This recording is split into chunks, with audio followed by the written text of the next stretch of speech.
આજે વધુ એક ધારાસભ્યએ રાજીનામું ધરી દીધું છે। વાઘોડિયાના ધારાસભ્ય ધર્મેન્દ્રસિંહ વાઘેલાએ રાજીનામું આપ્યું છે। વિધાનસભા અધ્યક્ષને તેમણે રાજીનામું સોંપ્યું હતું। તમામ પદ પરથી તેમણે રાજીનામું આપ્યું છે અને તેમના રાજીનામા સાથે વિધાનસભાનું સંખ્યાબળ 178 થયું છે। વર્ષ 2022માં ટિકિટ ન મળતા તે અપક્ષથી લડ્યા હતા। જોકે હવે પોતાના જૂના ઘર એટલે કે ભાજપમાં ફરી એકવાર તે જોડાય તેવી શક્યતાઓ પ્રબળ છે, કારણ કે તેમણે નિવેદન આપ્યું છે મોદી સાહેબના હાથ મજબૂત કરવાના છે। રાજીનામા આપવાનું બીજું કોઈ કારણ નથી, પરંતુ મત વિસ્તારના લોકોનો જ આ નિર્ણય છે। અયોધ્યામાં રામલલ્લા બિરાજમાન થયા છે તેવું ધર્મેન્દ્રસિંહે કહ્યું। હિન્દુ ધર્મ સાથે મારી લાગણી જોડાયેલી છે। પક્ષ અને જનતા કહેશે તો હું ફરી ચૂંટણી લડીશ। મારી વાઘોડિયાની જનતાનો આ અભિપ્રાય છે તેવું તેમણે કહ્યું છે। એક બાદ એક ધારાસભ્યો રાજીનામું આપી રહ્યા છે। 2 દિવસ પહેલા કોંગ્રેસના દિગ્ગજ નેતા સીજે ચાવડાએ રાજીનામું આપ્યું હતું। અગાઉ ખંભાતના ધારાસભ્ય ચિરાગ પટેલે પણ રાજીનામું આપ્યું હતું। ભૂપત ભયાણી, જે આમ આદમી પાર્ટીના ધારાસભ્ય હતા, તે પણ રાજીનામું આપી ચૂક્યા છે, જેમાં ભૂપત ભયાણી તો સ્પષ્ટ કહી ચૂક્યા છે કે તે ભાજપમાં જોડાવાના છે। ચિરાગ પટેલ વિશે હજી સુધી કોઈ માહિતી નથી આવી। સીજે ચાવડા પણ સંભવત આગામી 2-3 દિવસમાં ભાજપમાં જોડાઈ જાય તેવી પૂરેપૂરી શક્યતા। અને હવે વધુ એક નામ, અને આ માત્ર 4 ચહેરા નથી, આ લિસ્ટ ખૂબ લાંબુ છે તેવી પણ ચર્ચા છે। રાજીનામું આપી દીધું। રાજીનામાની પ્રતિક્રિયામાં હું મારી સ્વખુશીથી રાજીનામું આપું છું, એટલે એની પ્રતિક્રિયા સારી જ હોય ને। ખાસ હવે તમારું નવું ઘર કયું હશે? ઘર વાપસી નક્કી ગણી લેવી તમારી? આવું તમારી ઘર વાપસી ગણી લેવી નક્કી? ધર્મેન્દ્રસિંહ ભાજપમાં જોડાશે? ધર્મેન્દ્રસિંહ ભાજપમાં જોડાશે? ધર્મેન્દ્રસિંહ ભાજપમાં હતા ને, ભાજપમાં જોડાશે। તો ભાજપમાં જોડાવા અંગે અપક્ષ ધારાસભ્યએ નિવેદન આપ્યું છે। ધવલસિંહ ઝાલાએ કહ્યું કે મારા વિસ્તારના લોકોને પૂછીને પછી હું નિર્ણય કરીશ। ધર્મેન્દ્રસિંહ પીએમ અમિતભાઈના હાથ મજબૂત કરવા આવ્યા છે, ત્યારે ધવલસિંહ ઝાલા કહી રહ્યા છે કે હું મારા વિસ્તારના લોકોને પૂછીને નિર્ણય કરીશ। એમાં સૂચના આપવી કે ના આપવીને પરિવારની સાથે, પરિવારના જેમ આપણા પરિવારની અંદર ઘરના વ્યક્તિઓ એક સલાહ સૂચન આપી શકતા હોય છે, અને સ્વાભાવિક છે કે એમને સલાહ આપી હોઈ શકે કે ભાઈ આવું કરવાથી તને આ ફાયદો થાય કે આ થાય જે થાય, અને સ્વાભાવિક છે કે માનનીય ધર્મેન્દ્રસિંહને પણ આવનારા દિવસોની અંદર તેમના વિસ્તારના કામો માટે અને વિસ્તારની અંદર વિકાસને વેગવંતો બનાવવા માટે અને માનનીય વડાપ્રધાન નરેન્દ્રભાઈ મોદી સાહેબ અને અમિતભાઈ શાહ સાહેબના હાથ મજબૂત કરવા માટે જે નિર્ણય લીધો છે એ નિર્ણયને અમે પણ આવકારીએ છીએ અને એમને સમર્થન આપીએ છીએ કે ભાઈ ખૂબ સારો નિર્ણય લીધો છે। તો કોંગ્રેસ ધારાસભ્ય વિમલ ચુડાસમાએ આક્ષેપ લગાવતા કહ્યું કે ભાજપ દ્વારા ડરાવાઈ રહ્યા છે, ધમકી આપી દબાણ થઈ રહ્યું છે અને જીવનમાં દબાણ થતું રહેશે, સમય ઉપર નીચે થતો રહે છે। કોંગ્રેસના એમએલએ નારાજ નથી, જેમને જવું છે એ જશે, કોઈ પક્ષ કાયમી શાસનમાં નથી રહેતો તેવું વિમલ ચુડાસમાએ કહ્યું। દબાણ તો બધા ઉપર થતું હોય છે, પણ કોઈને કોઈ નબળા દિલના લોકો હોય છે, એ વહી જતા હોય છે। એટલે આ જે દબાણો આવતા હોય એ દબાણો તો કરવાવાળા કરતા રહે, પણ પાર્ટી સાથે વફાદારી રાખી અને લોકોનું સારી રીતે કામ કરવું એ ચોક્કસ રીતે એક ફરજ છે। લોકસભાની ચૂંટણી માટે ગયા વખતે પણ મને આપતા હતા ટિકિટ, અને ખાસ કરીને એ તો પાર્ટી નક્કી કરતી હોય છે કે કોને ટિકિટ દેવી છે, પણ હું મારી રીતે એક ધારાસભ્ય તરીકે એક સંતોષતાથી અને લોકોના કામ કરું છું। આ તરફ ધોરાજી ઉપલેટાના ધારાસભ્ય મહેન્દ્ર પાડલિયાનો એક વિડીયો વાયરલ થઈ રહ્યો છે। ધારાસભ્ય મહેન્દ્ર પાડલિયાએ આ અંગે સ્પષ્ટતા કરી કે મને કોઈ ટેન્શન નથી, અમે 5.5 લાખની લીડથી જીત મેળવીશું। માત્ર ધોરાજી વિધાનસભા વિસ્તારમાં કોંગ્રેસ સાથે થોડો સંઘર્ષ છે, એટલે એ રીતે કહ્યું હતું। ટેન્શન ક્યારથી કરી ગયું છે તમને કહું કે 5 લાખની લીડની પાટલી સાહેબે ટાર્ગેટ આપ્યું। મેં તો 5 લાખમાં અમે કીધું મારવું ક્યાં, એટલે હું છે ને જયેશભાઈને ને ગોંડલ જયરાજસિંહ બાપુને કહેવાનો છું ભાઈ તમે 1.25 લાખનું વોટ કરી નાખો પૂરું, મારે કઈ બહુ વાંધો ન આવે, બરાબર ને। ખાસ કરીને ધોરાજી ઉપલેટા વિસ્તારમાં કોંગ્રેસ સાથે મોટો સંઘર્ષ હોય, આગલા વખતે કોંગ્રેસના ધારાસભ્ય ત્યાં સક્રિય હોય, તો આ કારણથી આ મેં વાત કરેલી કે અમારે થોડુંક ત્યાં લડાઈ મોટી છે, તો અમે પણ 36,000નો ઓછામાં ઓછી લીડનો ટાર્ગેટ રાખેલો। આવી કોઈ અમારે ટેન્શનમાં નથી, અમે કોઈ હતાશા નિરાશામાં નથી, અને આગામી લોકસભાની ચૂંટણી અમે 5.5 લાખના લીડથી પોરબંદર સંસદમાં વિજેતા થશું, એમાં કોઈ શંકાને સ્થાન નથી। 2024 લોકસભા માટે ભાજપ સંકલ્પ પત્ર તૈયાર કરી રહ્યું છે, ત્યારે પ્રધાનમંત્રી મોદીએ બીજેપીના સંકલ્પ પત્ર માટે સૂચનો મંગાવ્યા છે.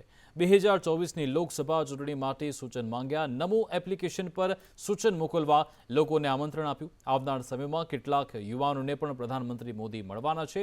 યુવાનોની સાથે સંકલ્પ પત્રને લઈ ચર્ચા પણ કરાશે. आज इस आयोजन में शामिल युवाओं की मैं इस बात के लिए और सराहना करना चाहता हूं. आपने अमृत महोत्सव के दौरान जन भागीदारी की अद्भुत मिसाल कायम की है. आप भी मेरा युवा भारत, माय भारत संगठन से जरूर जुड़िए. भारत के युवा ही बीजेपी के संकल्प पत्रों को गाइड करेंगे और आपके सुझावों में जो मुझे बहुत अच्छे लगेंगे, कोई टीम उसको सिलेक्ट करेगी. आपके साथ बैठूंगा, गपशप करूंगा और अधिक जानने का प्रयास करूंगा. લોકસભા ચૂંટણીને લઈ ભાજપ હવે એક્શન મોડમાં છે. લોકસભા ચૂંટણી પહેલા ભાજપની અગત્યની બેઠક મળી. ક્લસ્ટર પ્રભારી કેસી પટેલ, અધ્યક્ષ અમિત શાહની હાજરીમાં બેઠક મળી. પૂર્વ ગૃહ રાજ્યમંત્રી પ્રદીપસિંહ જાડેજા પણ આ બેઠકમાં હાજર રહ્યા. બેઠકમાં લોકસભાના હોદ્દેદારો, આગેવાનો પણ હાજર રહ્યા. પ્રભારી સંયોજકો પણ આ બેઠકમાં હાજર રહ્યા હતા. આગામી રણનીતિ વિશે ચર્ચા વિચારણા કરવામાં આવી હતી. વડોદરા હરણી બોટ દુર્ઘટના કેસમાં તમામ આરોપીઓને આજે કોર્ટમાં રજૂ કરવામાં આવ્યા હતા. 7 આરોપીઓને કોર્ટમાં રજૂ કરાયા. કોર્ટે વધુ 6 દિવસના રિમાન્ડ મંજૂર કર્યા છે. સરકારી વકીલે 9 દિવસના રિમાન્ડની માંગ કરી હતી. હરણી દુર્ઘટનાના મામલે તમામ આરોપીઓને ફરી આજે કોર્ટમાં રજૂ કરાયા. 6 આરોપીને કોર્ટમાં રજૂ કરાયા હતા અને 6 દિવસના રિમાન્ડ મંજૂર કરવામાં આવ્યા છે. જે આરોપીઓ અરેસ્ટ થયા છે 7 એ પૈકીને રિમાન્ડ પૂરા થતા ફર્ધર રિમાન્ડ માટે આજે નામદાર કોર્ટ સમક્ષ રજૂ કરવામાં આવેલા અને વધુ 6 દિવસના રિમાન્ડ આપણે મેળવવામાં સફળ થયા છીએ. અને આ 6 દિવસના રિમાન્ડ દરમિયાન આપણે જે ઝીણવટ ભરી આગળની જે તપાસો કરવાની છે, એકાઉન્ટને લગતી તપાસો કરવાની છે, ટ્રાન્ઝેક્શનને લગતી જે તપાસો કરવાની છે, એ બેઝ પર આપણે 6 દિવસના વધુ રિમાન્ડ મળ્યા છે.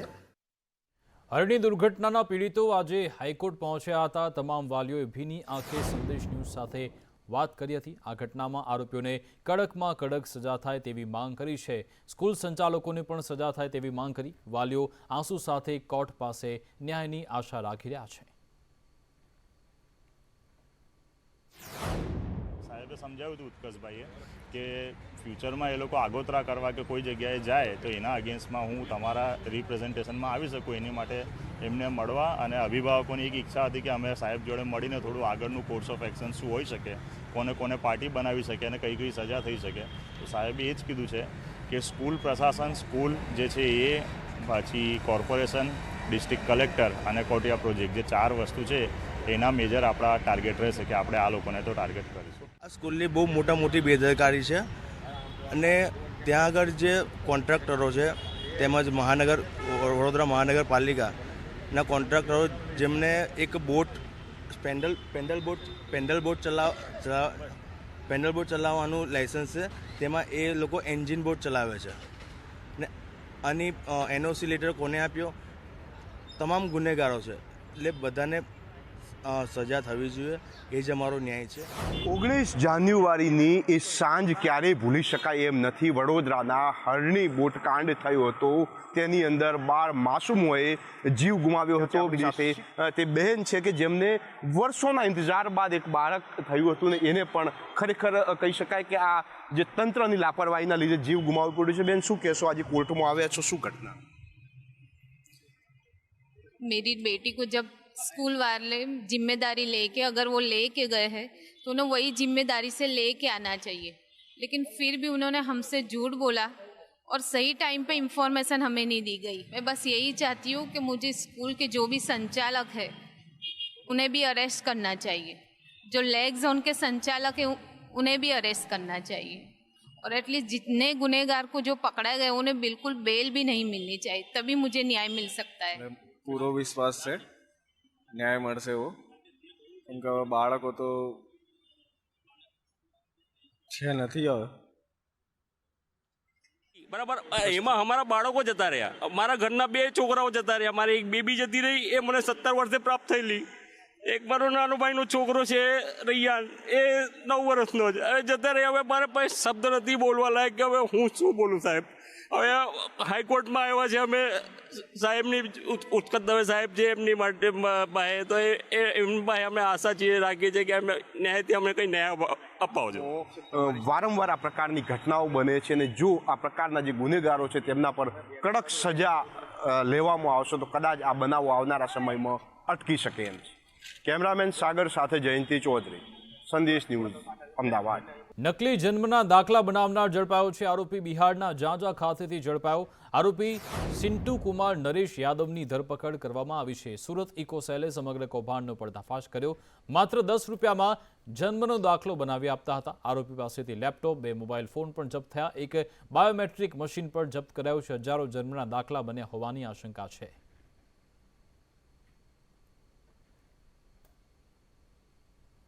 બનાસકાંઠામાં સરપંચ પરિવાર લાંચ લેતા ઝડપાયો છે. લાંચ લેતા મહિલા સરપંચ સહિત 4 લોકો ઝડપાયા. 40,000ની લાંચ લેતા એસીબીએ રંગે હાથ ઝડપી લીધા. સરપંચ ગીતાબેન સોલંકી, પતિ દહેડાજી સોલંકીની અટકાયત થઈ. પુત્ર વિક્રમસિંહ અને ભત્રીજા જયપાલસિંહની પણ અટકાયત કરાઈ છે. સીસી રોડનું કામ પૂર્ણ થતાં કોન્ટ્રાક્ટરને ચેક આપવાનો હતો. કોન્ટ્રાક્ટરને ચેક આપવા માટે ટકાવારી પેટે લાંચ માંગી હતી. પાલનપુર એસીબીએ આ અંગે તપાસ હાથ ધરી છે. વડોદરામાં પાણીપુરીના માલિકો પર કાર્યવાહી થઈ રહી છે. પાલિકાના આરોગ્ય વિભાગે દરોડા પાડ્યા છે. લારીના મૂળ માલિક પર કાર્યવાહી થઈ રહી છે. આરોગ્ય વિભાગે આ કાર્યવાહી કરી. આઈસ્ક્રીમની દુકાન પર પણ કાર્યવાહી કરી હતી અને સેમ્પલ લેવામાં આવ્યા. પાણીપુરીની લારીનું રજીસ્ટ્રેશન પણ રદ કરવામાં આવ્યું છે. હાનિકારક પાણીપુરીનો એક વિડીયો વાયરલ થઈ રહ્યો હતો. લારીના મૂળ માલિક પર કાર્યવાહી કરવામાં આવી છે.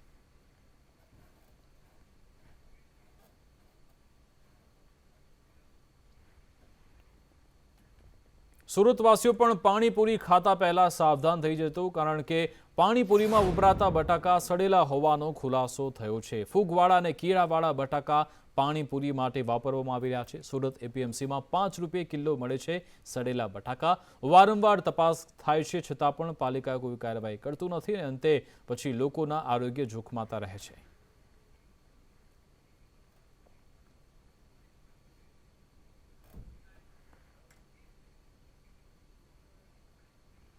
રાજકોટમાં એક મહિલા કર્મચારીએ અધિક્ષકની કચેરીમાં રીલ્સ બનાવી છે. સિવિલ હોસ્પિટલની મહિલા કર્મચારીએ રીલ્સ બનાવી હતી. રીલ્સ બનાવી સોશિયલ મીડિયામાં શેર કરી ત્યારે આ સમગ્ર મામલે અધિક્ષકે તપાસના આદેશ આપ્યા છે. મહિલા હોસ્પિટલમાં છે આસિસ્ટન્ટ એડમિનિસ્ટ્રેટર અને રીલ્સ બનાવવાના મામલે હવે તપાસના આદેશ આપવામાં આવ્યા છે. એએમસીના અંધેર વહીવટને કારણે પ્રજા પરેશાન છે. ગુજરાત હાઈકોર્ટની ટકોર બાદ પણ એએમસી તંત્ર જાણે કે ઘોર નિદ્રામાં છે. 6 મહિનાથી ચાલતા રોડની કામગીરી પૂર્ણ કરવામાં તંત્ર વામણું સાબિત થયું છે. જોધપુર વેચપુલ તરફ જવાનો જે માર્ગ છે તે બિસ્માર હાલતમાં છે. અહીંયા રોડ બનાવવાની મંથર ગતિની કામગીરીના કારણે પ્રજાજનો પરેશાન છે. કોર્ટની ટકોરને પણ પ્રશાસન ધ્યાનમાં નથી લઈ રહ્યું તેવું સ્થાનિકો કહી રહ્યા છે. પોષી પૂનમના દિવસે નડિયાદના સુપ્રસિદ્ધ સંતરામ મંદિરમાં ભક્તોનું ઘોડાપુર ઉમટ્યું હતું. અહીંયા એક માન્યતા એવી છે કે જેનું બાળક બરાબર બોલતું ન હોય તે પરિવારના સભ્યો સંતરામ મહારાજની બાધા અને માનતા રાખે છે અને બાળક બોલતું થાય ત્યારે સંતરામ મંદિરે આવી બોર ઉછાળતા હોય છે. આજે પોષી પૂનમ એટલે બોર પૂનમ હોય. આવા અનેક શ્રદ્ધાળુ દેશ અને ગુજરાતભરના સંતરામ મંદિરે આવી પોતાની માનતા પૂર્ણ થતા બોર ઉછાળ્યા હતા. જે બાળકો બોલતા ના હોય, તોતરું બોલતા હોય, એવા બાળકના માતા પિતા અહીંયા યોગીરાજ અવધૂત શ્રી સંતરામ મહારાજની દિવ્ય અખંડ જ્યોતિએ ટેક રાખતા હોય છે, બાધા રાખતા હોય છે કે અમારું બાળક બોલતું થશે તો અમે આ દિવસે બોર ઉછાળીશું અને એ નિમિત્તે બધા બોર ઉછાળવા આવતા હોય છે.